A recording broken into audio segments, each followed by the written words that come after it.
Good morning. I am Dr. Loni Lokwani, Associate Professor, Department of Chemistry, Government College, Kota. आज हमारा topic है कार्बोकेटायंस। ये BSc part first के organic chemistry means paper second के अंतर्गत आता है। पिछले लेक्चर में हमने कवर किया था फ्री रेडिकल्स, अभी रिएक्टिव इंटरमीडिएट्स हमारा चैप्टर चल रहा है। इसे कार्बोकेटायन भी बोलते हैं और कार्बोनियम आयन भी कहा जाता है। कार्बोनियम आयन और कार्बोकेटायन। अब ये कार्बोनियम आयन क्या होता है? ये ऐसे कार्बन होते हैं जिनके पास 6 इलेक्ट्रॉन होते हैं, मतलब इलेक्ट्रॉन डेफिशिएंट होता है और पॉजिटिव चार्ज धनावेश होता है। ऑर्गेनिक स्पीसीज है which has only 6 electrons, that is 3 pair of electrons and a positive charge. It lacks a pair of electron in its valence shell. अब इसके पास इलेक्ट्रॉन्स की कमी है, जैसे यहाँ दिख रहा है पॉजिटिव चार्ज है, और कार्बन जो है इसमें sp2 हाइब्रिडाइज्ड स्टेट में पाया जाता है। sp2 हाइब्रिडाइजेशन इसमें पाया जाता है और इसकी एबिलिटी होती है इलेक्ट्रॉन पेयर को एक्सेप्ट करने की।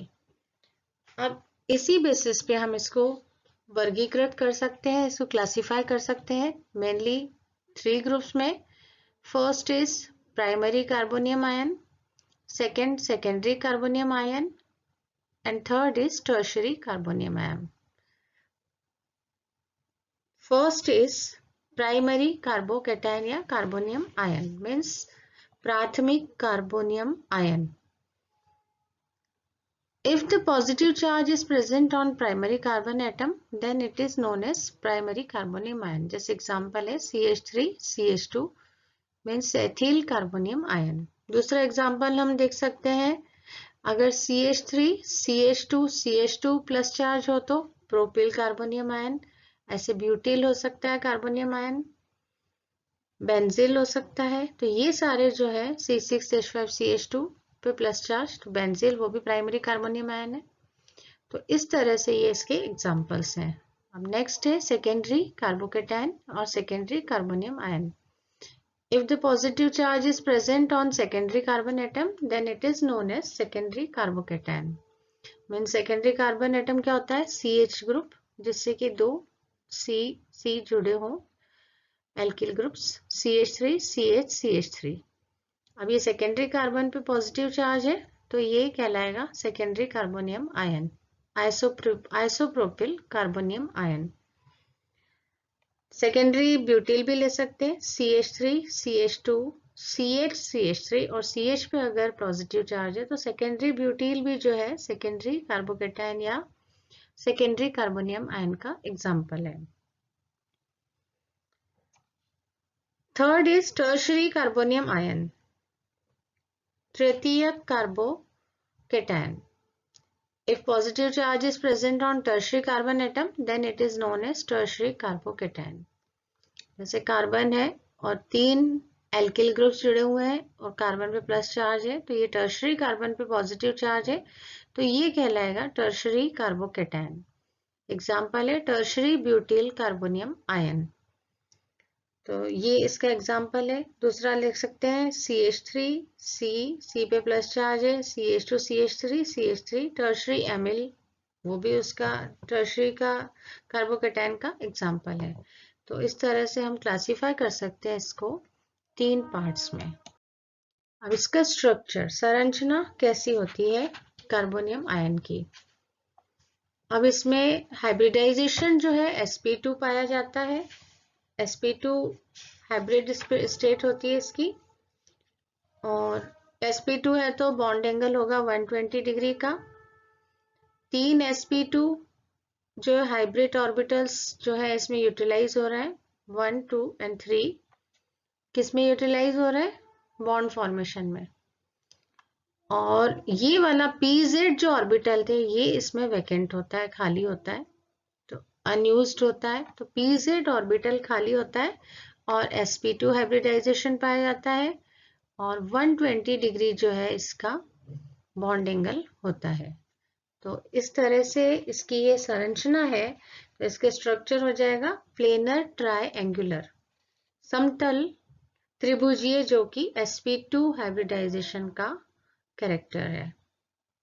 स्टेबिलिटी अगर हम देखें, स्थायित्व देखें, तो stability of carbonium ions is influenced by both resonance and inductive effect. Resonance अनुनाद और इंडक्टिव इफेक्ट से जो है हम इसकी स्टेबिलिटी को देख सकते हैं। तो रेजोनेंस अगर हम देखें तो वो एक्सप्लेन करता है एलिल और बेंजिल कार्बोनियम आयन के स्टेबिलिटी को। और जैसे कि हम देखेंगे कि सिंपल जो एल्किल कार्बोनियम आयन है या positive charge of the electron deficient carbon in allyl and benzyl carbonium ions में be dispersed on different carbon atoms. तो इस तरह से हम स्टेबिलिटी इसकी देख सकते हैं। जो स्टेबिलिटी पे इफेक्ट पड़ता है रेजोनेंस का और इंडक्टिव इफेक्ट का। जैसे हम एग्जांपल से समझेंगे, एलिल कार्बोकेटायन हमने देखा CH2 डबल बॉन्ड CH2 यहाँ पे प्लस चार्ज है, तो ये एलिल कार्बोकेटायन है। अब इसमें डीलोकलाइजेशन होगा इलेक्ट्रॉन्स का, तो ये बॉन्ड जो है यहाँ से इधर शिफ्ट हो जाता है। तो इस वाले कार्बन पे इलेक्ट्रॉन डेंसिटी कम हो जाएगी, तो प्लस चार्ज इस कार्बन पे शिफ्ट हो जाएगा, डबल बॉन्ड इधर आ जाएगा। तो इसके दो जो है अनुनादी संरचनाएं बन गई, दो रेजोनेटिंग स्ट्रक्चर्स बन गए। तो स्टेबिलिटी इसकी जितने ज्यादा रेजोनेटिंग स्ट्रक्चर बनेंगे उतना जो है स्थायित्व बढ़ता जाता है कंपाउंड का। अब बेंजील कार्बोनियम आयन का अगर स्टेबिलिटी देखें तो C6H5CH2 ये बेंजील कार्बोनियम आयन है, बेंजील कार्बोकेटायन है। तो अब इसमें क्या होगा, अब ये जो CH2 है, stability of simple alkyl carbonium ion is explained on the basis of inductive effect. Due to plus I effect, the alkyl group releases electrons to positively charged carbon atom and thus reduces charge and itself becomes somewhat positive. This dispersal of charge stabilized the carbonium ion. तो inductive effect के कारण अगर alkyl group present है तो stability बढ़ेगी। अब इसलिए क्या होगा,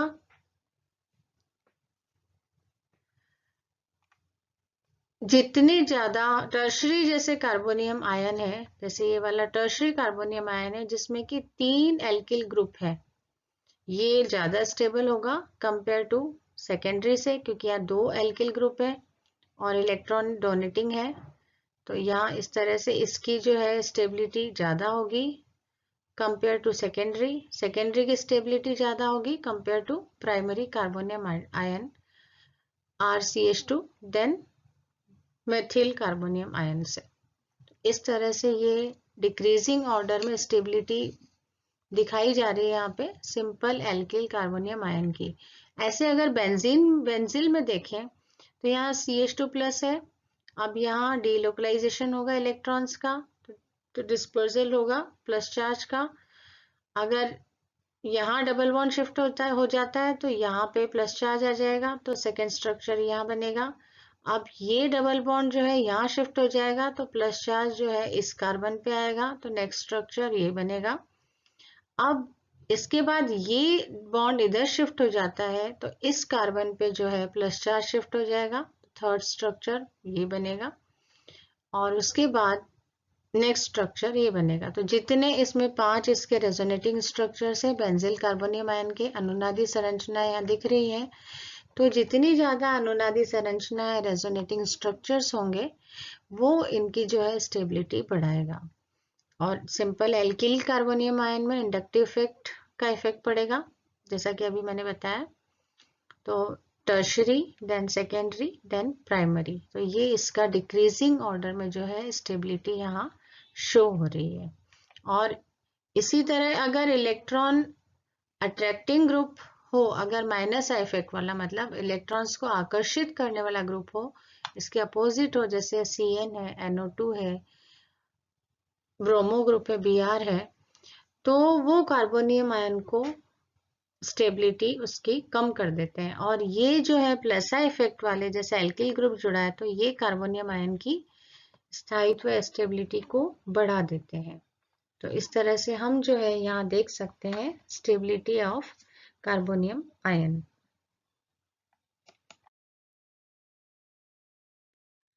तो स्थायित्व देखने के बाद अब स्टेबिलिटी के बेसिस पे भी जो है कार्बोनियम आयन को 2 ग्रुप्स में हम बांट सकते हैं। शॉर्ट लिव्ड, जिसको कि बोला जाता है ट्रांजिएंट कार्बोनियम आयन, जैसे कि एल्किल कार्बोनियम आयन होता है, उसकी शॉर्ट लाइफ होती है। और स्टेबल दूसरा होता है स्थायी carbonium ion, stable carbonium ion, जैसे triphenyl methyl carbonium ion. The stability of order of various carbonium ions, जैसे इसमें दिखाई गई है, methyl, then ethyl CH3CH2, then CH3 whole twice CH secondary carbonium ion, then CH3 whole thrice C plus means tertiary butyl, tertiary alkyl carbonium ion, tertiary हो गया ये दोनों equal होते हैं, CH2 double bond CH2 allele. Then इससे ज्यादा stable होता है बेंजिल C6H5CH2, क्योंकि रेजोनेंस इसमें पाया जाता है, अभी दिखाया था पहले पिछली स्लाइड में। Then C6H5 whole twice CH, 2 phenyl group हो गए, तो और ज्यादा रेजोनेटिंग स्ट्रक्चर्स बनेंगे। Then C6H5 whole thrice C, जिसमें कि 3 C6H5 फेनाइल ग्रुप्स हैं, तो ये और ज्यादा स्टेबल होगा। तो इस तरह से CH3 से लेके C6H5 whole thrice C plus तक ये स्टेबिलिटी शो हो रही है कार्बोकेटायंस की। तो हम कह सकते हैं कि on increasing plus I effect on positively charge carbon, stability of carbonium ion और कार्बोकेटायन इंक्रीजेस। तो प्लसा इफेक्ट वाले जितने भी इसमें ग्रुप्स जुड़ेंगे तो कार्बोकेटायन की स्थायित्व को बढ़ाएंगे। On increasing minus I effect on positively charge carbon atom, stability decreases, क्योंकि इलेक्ट्रॉन विड्रॉइंग या इलेक्ट्रॉन अट्रैक्टिंग ग्रुप है, आकर्षित करने वाला ग्रुप है, तो इलेक्ट्रॉन को अपनी तरफ खींचेगा, तो इसलिए स्थायित्व को कम करेगा, स्टेबिलिटी को कम करेगा, रिएक्टिव कर देगा। On increasing delocalisation of charge due to conjugation, stability of carbocation increases. Delocalisation होता है चार्ज के कारण भी, तो स्थायित्व बढ़ेगा। On increasing polarity of solvent, stability of carbocation increases. Polarity बढ़ती है, ध्रुवता बढ़ती है अगर विलायक की, सॉल्वेंट की, तो स्टेबिलिटी जो है इंक्रीज होगी। तो इस तरह से हम स्ट्रक्चर और स्टेबिलिटी हम देख सकते हैं कार्बोकेटायन की, कि उसका किस तरह से इफेक्ट पड़ता है। ये क्लियर हो गया। धनावेश बढ़ने से क्या होगा, क्रियाशीलता बढ़ेगी और स्थायित्व घटेगा। पर अगर धनावेश घटता है तो क्रियाशीलता घटेगी और स्थायित्व बढ़ेगा। तो इसी हिसाब से हमने इसकी स्टेबिलिटी देखी है। अगर इलेक्ट्रॉन डोनेटिंग ग्रुप है तो क्या होगा, वो पॉजिटिव चार्ज को कम करेगा, धनावेश को कम करेगा, तो स्टेबिलिटी बढ़ जाएगी, क्रियाशीलता घटती है। और अगर इलेक्ट्रॉन आकर्षित करने वाला समूह जुड़ा है, माइनस आई इफेक्ट वाला, जैसे क्लोरो, Na2CN, COOH आदि, तो धनावेश बढ़ेगा और स्टेबिलिटी कम होगी और रिएक्टिविटी, क्रियाशीलता बढ़ जाएगी। तो इस तरह से हम इसको देख सकते हैं। अब इसका एग्जाम्पल है rearrangement reaction. It occurs through the formation of carbocation. In this, primary amine is treated with nitrous acid. Example है ये. Deamination occurs.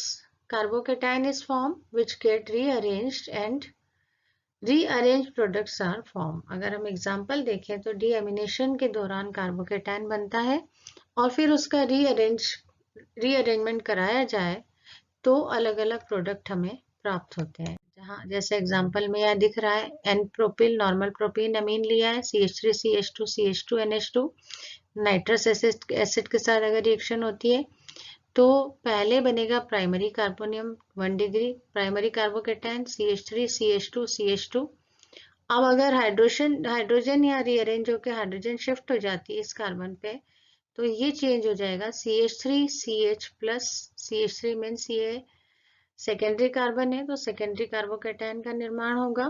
प्राइमरी कार्बोकैटायन की वाटर के साथ रिएक्शन कराई जाए तो CH3 CH2 CH2OH primary alcohol propane 1 all का निर्माण होगा। और सेकेंडरी कार्बोकैटायन की रिएक्शन कराई जाए तो secondary alcohol means CH3 CHOH CH3 propane 2 all का निर्माण होगा। इसी तरह से अगर साइक्लोब्यूटिल मेथिल अमीन दूसरा एग्जाम्पल लें और उसका भी रीअरेंजमेंट कराएं तो हमें डिफरेंट जो है प्रोडक्ट प्राप्त होते हैं। जैसे NaNO2 और HCl के प्रेजेंस में इसका कराया जाए रिएक्शन तो पहले CH2 प्लस कार्बोकैटायन बनेगा, इसमें से एक हाइड्रोजन शिफ्ट हो जाएगी, तो अगर ये हाइड्रोजन यहाँ शिफ्ट हो गई माइनस निकल जाएगी तो CH2C डबल बॉन्ड CH2 का निर्माण होगा। हाइड्रोजन यहाँ निकल जा रही है और इसकी रिएक्शन अगर हाइड्रोलिसिस कराया जाए तो साइक्लोब्यूटिल कार्बिनॉल हमें प्राप्त होता है। और रीअरेंजमेंट कराया जाए तो इसमें फाइनल प्रोडक्ट जो है साइक्लोपेंटेनॉल प्राप्त होता है। CH2 CHOH CH2 CH2 CH2 5 carbon atom है तो साइक्लोपेंटेनॉल का निर्माण होता है। और इसमें से अगर माइनस हाइड्रोजन एक निकल जाए एटम तो साइक्लोपेंटीन का निर्माण होता है जो कि CH2CH डबल बॉन्ड CH2 तो ये एग्जांपल्स हैं कुछ रीअरेंजमेंट के और जिसमें कि कार्बोकैटायन का निर्माण होता है।